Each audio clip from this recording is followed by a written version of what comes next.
Hey, Matt here. So, before I begin, and yes, I know I'm not from America, but I just want to congratulate President Barack Obama for his second term as the President of the United States. Now, if we can get Stephen Harper out of office. Anyways, we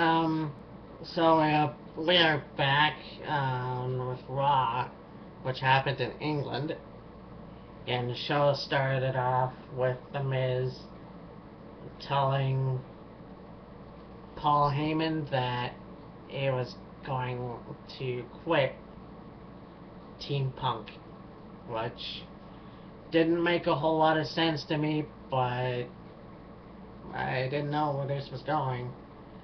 So that started, and then we had a six-man tag match with Rey Mysterio and Sin Cara, with R-Truth defeated Antonio Cesaro and the Primetime Players.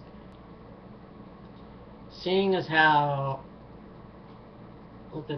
they're both Team Mexico and the Primetime Players aren't tag champions, I don't know. Shouldn't it have been Hell No with R-Truth? I don't know. But I can't wait to see what happens if they're gonna have Sin Cara, Mysterio, or I think Primetime Players needs a shot at the titles. And then we had Vicky Guerrero come out and cut another fucking promo about the affair with John Cena and AJ Lee. John Cena finally let it out, and I think we were all thinking this when Edge in the WWE. Vicky Guerrero was general manager, and the only reason that was brought up is because of what's going on. Vicky accusing John Cena and AJ of having an affair, and this is why AJ had to resign as general manager.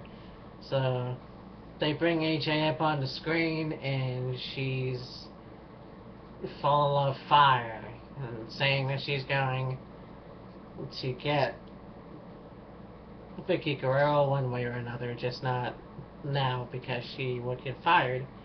And then Dolph Ziggler showed up beside AJ, and John Cena left the ring, and Vicky was laughing, I guess. So, I mean, like I say, Vicky Guerrero puts on a great show being the heel and bully, which is kind of anti-Semitic, is that right? With the whole Be a Star campaign. Then Barrett agreed to join Team Punk. Paul Heyman pulled him aside and said, I want you to join our team because The Miz is out. So Wade Barrett agreed, but it has come with a price. So what price, I have no idea. Then Cody Rhodes defeated Daniel Bryan, which led to Kane defeating Damien Sandow. Again, I hope those two don't get back into a match with Survivor Series. Yeah, I mean, that's enough. Let's move on. Then we had Brad Maddox came out and started talking about his actions on why he did what he did at Hell in a Cell, giving Ryback a low blow to be a wrestler, and blah blah blah. Then Vince McMahon came out and said, "Well, I'll give you $1 million contract if you can beat Ryback next week." Then he went backstage and got Vicky, and Vicky came out and basically had a match the match set up for CM Punk to take on Cena and Ryback. So that means at Survivor Series, it's going to be Dolph Ziggler as captain to replace and have Dolph Ziggler versus Team Ziggler versus Team Foley. Doesn't really make sense to me, but at least we're still gonna have a Survivor Series traditional match, which we haven't had in a while. I mean, I think it was Team Hardy versus shit, I can't even remember. But it's been a long time, so this is kind of new again, you know. Then we had Sheamus. He defeated The Miz in no time, so that was pretty cool. That was awesome. And this is where we got to see Dolph Ziggler backstage being named team captain instead of CM Punk, because he was going to be added as the guy to put his title on the line against John Cena and Ryback. Then we had Layla and Caitlyn defeated Eve and Oksana. So Caitlyn finally got one on Eve, pinning her. But does this mean that she could still have a championship match? Maybe at Survivor Series, I don't know. And Kofi Kingston defeated Alberto Del Rio. A very good match in my opinion. I do like Kofi Kingston. Del Rio makes a good heel.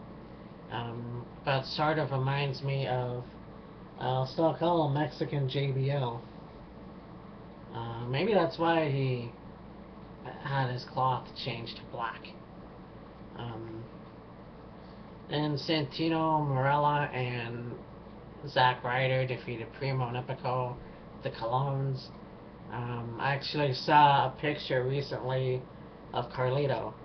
I don't know where he's wrestling now, but I saw a picture of him anyways with a belt, and so that was pretty cool. And I don't remember Zack and Santino's tag team name that they came up with. Then Wade Barrett defeated Brodus Clay, and everyone was obviously behind Wade Barrett, and some people obviously too, because he's a face against or with Brodus Clay. But of course, we had Wade be the winner. And I'm stumbling on my words again. Fantastic. Then Heath Slater defeated Jey Uso. A good match. It's really cool to see Jey, one of the Usos, go one-on-one on Raw. You know, it's good to see some of that, and to see their work ethic. And then the main event, we had John Cena and Ryback defeated the team of CM Punk and Dolph Ziggler. Very good match in my opinion, especially when we had Dolph Ziggler and Ryback face off with Ryback just tossing Dolph Ziggler, and Dolph bouncing off the turnbuckle. If you can just hear that, it was amazing.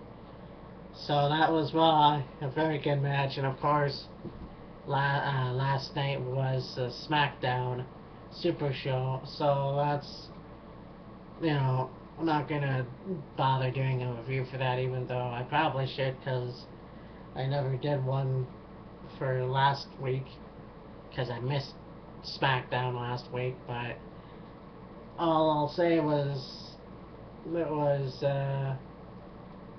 it looked really cool. It was really good to see William Regal come back and have a match. Anyways, yeah, that's about it. Hopefully because Linda McMahon lost the term, whatever. I think that, the McMahons should stick to wrestling instead of trying to dominate politics. Alright, bye.